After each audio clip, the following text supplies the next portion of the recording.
सहारा हरियाणा के आज के बुलेटिन को लेकर मैं अलका कथुरिया आपके साथ हूँ। तो चलिए नजर डालते हैं आज की हेडलाइंस पर।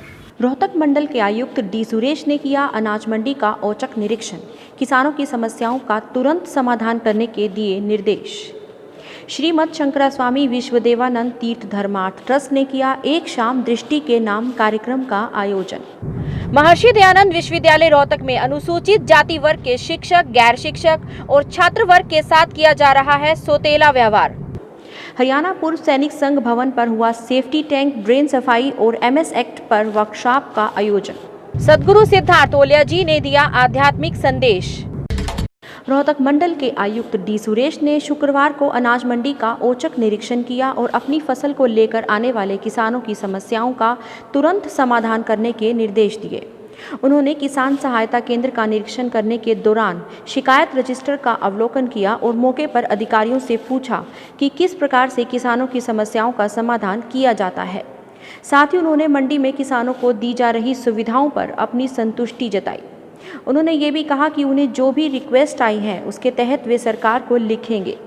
उन्होंने ये भी कहा कि मंडी में अपनी उपज को लेकर आने वाले किसानों की हर संभव सहायता की जाएगी। अगर उन्हें कोई शिकायत हो तो उसका प्राथमिकता के आधार पर समाधान भी किया जाएगा। आयुक्त ने कहा कि किसानों को दी जाने वाली सुविधाओं के संबंध में कोई समझौता नहीं किया जाएगा। द्वारा मार्केटिंग एजेंसीज द्वारा अच्छी तरह जो है व्यवस्था किसानों की सुविधा के लिए किया गया है और इनके कुछ रिक्वेस्ट हमने लिए हैं। तो ये चाहते हैं कि मतलब और भी इनको मतलब यहाँ पे कपास के प्रोक्योरमेंट की सुविधा उपलब्ध हो तो हम गवर्नमेंट को हम लिखेंगे। मुझे लग रहा है कि देखने के बाद यहाँ पे सारे जो है कि सिस्टम और व्यवस्था प्रणाली सुचारू रूप से चल रहा है। श्रीमद शंकरास्वामी विश्वदेवानंद तीर्थ धर्मार्थ ट्रस्ट द्वारा विश्व दृष्टि दिवस के उपलक्ष्य में दिल्ली रोड स्थित सर्किट हाउस में एक शाम दृष्टि के नाम कार्यक्रम का आयोजन किया गया, जिसमें कई सामाजिक संगठनों ने अपनी भागीदारी सुनिश्चित की। इस मौके पर ट्रस्ट संचालक डॉक्टर गोपाल ने पहले सभी को विश्व दृष्टि दिवस की शुभकामनाएं दी। कार्यक्रम में मुख्य अतिथि के रूप में भाजपा जिलाध्यक्ष अजय बंसल, डिप्टी CMO ने शिरकत की। सभी संगठनों के पदाधिकारियों ने आह्वान किया कि जीते जी रक्तदान और मरने के बाद नेत्रदान करना चाहिए। कार्यक्रम में काव्य गोष्ठी का भी आयोजन किया गया। मैं डॉक्टर गोपाल किशन भाजपा चिकित्सा प्रकोष्ठ की तरफ से विश्व दृष्टि दिवस की सभी भारतवासियों को शुभकामनाएं देता हूं। आज रोहतक में समस्त संस्थाओं के सहयोग से सर्किट हाउस दिल्ली रोड स्थित पर आज विश्व दृष्टि दिवस की एक शाम दृष्टि के नाम कार्यक्रम का आयोजन किया गया, जिसमें शहर की तमाम संस्थाओं ने भाग लिया। और हमारे जो मुख्य अतिथि जिलाध्यक्ष श्री अजय बंसल जी और सिविल सर्जन ऑफिस से डॉक्टर अनिल बिरला जी और डिप्टी CMO डॉक्टर कौर और गणमान्य व्यक्तियों ने जो शिरकत की।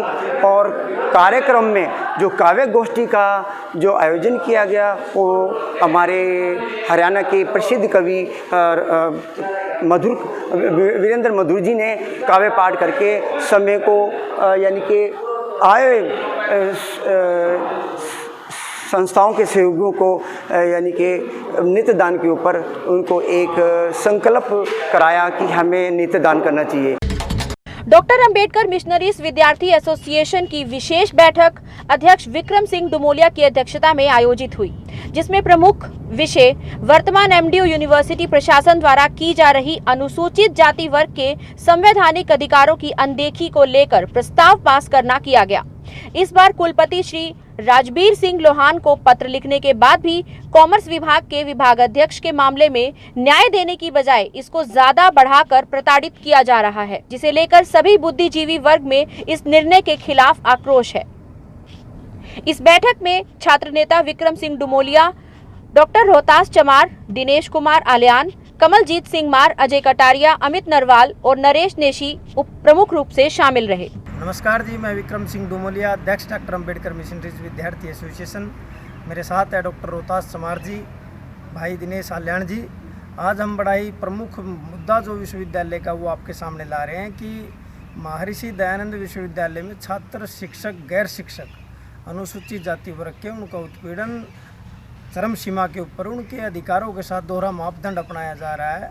कोई भी कंप्लेंट जाती है तो 6-6 महीने पेंडिंग पड़ी रहती है, और कोई भी अधिकारों को लेकर अगर कोई रिप्रेजेंटेशन दी जाती है तो उसके ऊपर कोई सुनवाई नहीं की जा रही, कोई एक्शन नहीं लिया जा रहा। जिसका ताज़ा उदाहरण कॉमर्स विभाग के अंदर जो RR सैनी जी देते पिछड़े वर्ग से, उनका विभागाध्यक्ष का संवैधानिक अधिकार बनता था, लेकिन उनको बाईपास करके ज्योग्राफी में किसी टीचर को ये चार्ज दिया गया। उसके बाद माननीय राज्यपाल जी जो वहाँ सीनियर प्रोफेसर हैं, उनका सीधे तौर पर अनुसूचित जाति के हैं, उनका अधिकार बनता था, लेकिन उनको भी बाईपास कर एक झूठी शिकायत के माध्यम से इन दोनों का कि भाई इनके ऊपर कोई शिकायत है इसलिए इनको चार्ज नहीं दे सकते। मैं आपको बताना चाहता हूँ, महर्षि दयानंद विश्वविद्यालय का शायद ही कोई ऐसा विभाग हो जहाँ एक दूसरे के ऊपर कंप्लेंट शिकायत हाईकोर्ट तक मुकदमे दर्ज ना हो।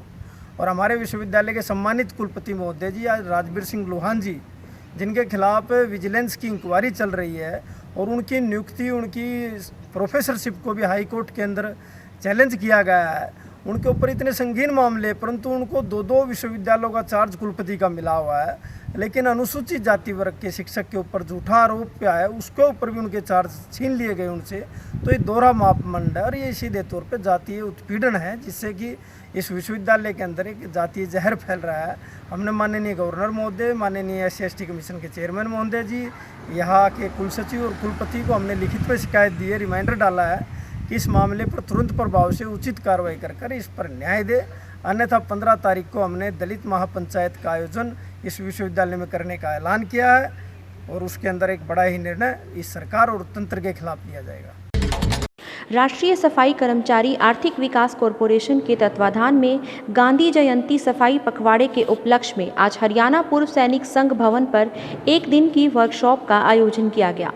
इसमें मुख्य प्रशिक्षक कुलदीप जांगड़ा ने बताया कि आजकल सेफ्टी टैंक और ड्रेन सफाई के समय असावधानी बरतने से सफाई कर्मचारियों की मृत्यु का पैमाना तेजी से बढ़ रहा है, इसलिए हम सबको इस ओर सावधानी से रहने की ज़रूरत है। सेफ्टी टैंक और ड्रेन की सफाई करने से पहले ध्यान में रखें कि जहां तक संभव हो ये काम किसी मशीन के माध्यम से कराया जाए, और इसी तरह प्रॉपर जानकारी इसकी सफाई विभाग को दी जाए। इसमें सबसे पहले ज़रूरत जान की सुरक्षा की है, और ड्रेन की सफाई करते समय गैस का भी मुख्य तौर पर ध्यान रखा जाना चाहिए। सद्गुरु सिद्धार्थ ओलिया जी ने अपने आध्यात्मिक संदेश में बताया कि सनातन धर्म निर्गुण, सगुण और देव संस्कृति का संगम है। सत्यम शिवम सुंदरम की स्थापना इसका उद्देश्य है। अब दोबारा सद्धर्म की स्थापना का समय आ गया है। रोहतक ओशोधारा मैत्री संघ की कोऑर्डिनेटर माहिना, आचार्य दलशेर मलिक और संदीप नैन ने सदगुरु जी के प्रति अहोभाव प्रकट किया। उझाना हरियाणा से स्वामी कुलदीप ने पूछा है, कहते हैं सदगुरु मोक्ष क्या है? क्या हम जीते जी मोक्ष पा सकते हैं? मोक्ष को अगर जानना हो तो पहले बंध को जानना होगा। बंध क्या है? हम किस कारण से बंधे हुए हैं और बंध है क्या? अष्टावक्र से जनक पूछते हैं कि गुरुदेव बंध क्या है? तो बड़ी सरल भाषा में समझा रहे हैं अष्टावक्र। कहते हैं जनक, बंध विषयों में रस, जो तुम भोगों में रस लेते हो, जो तुम धन में, शोहरत में, ये जो बाहर जो सुख है, इसमें अगर तुम रस लेते हो तो यही हमारे लिए बंध बन जाता है। अर्थात बाहर कहीं लिप्त हो जाना, बाहर के प्रति राग विकसित कर लेना, बाहर आकर्षण पैदा कर लेना, बाहर रस पैदा कर लेना, वास्तव में बंध है। क्योंकि ये जो तृष्णा है, गौतम बुद्ध कहा करते थे तृष्णा तो हमारी दुष्पूर है, वो तो कभी पूरी होगी नहीं। भोगो न भोक्ता, ऋषि कहता है भोगो न भोक्ता वयमेव भोक्ता। कितने प्रकार के भोग हैं, कितने भोग तुम करोगे? भोगो न भोक्ता वयमेव भोक्ता। भोग करते करते हम खुद ही भुक्त हो जाते हैं, भोग खत्म नहीं होता। तपो न तपता वयमेव तपता। और कितने प्रकार के तप करोगे, करते करते तुम ही थक जाओगे। तप तो चूकेगा नहीं, तुम ही चूक जाओगे। और कहते हैं तृष्णा न जीर्णा वयमेव जीर्णा। तृष्णा जीर्ण शीर्ण कभी नहीं होगी, बल्कि तृष्णा न जीर्णा वयमेव जीर्णा। तृष्णा करते करते एक तृष्णा, दूसरी तृष्णा, एक पूरी होते तीसरी तृष्णा, और फिर हम ही जीर्ण शीर्ण हो जाते हैं। आज के एपिसोड के लिए इतना ही। देश विदेश की और हमारे आसपास की खबरों के लिए मिलते रहेंगे। तब तक के लिए नमस्कार।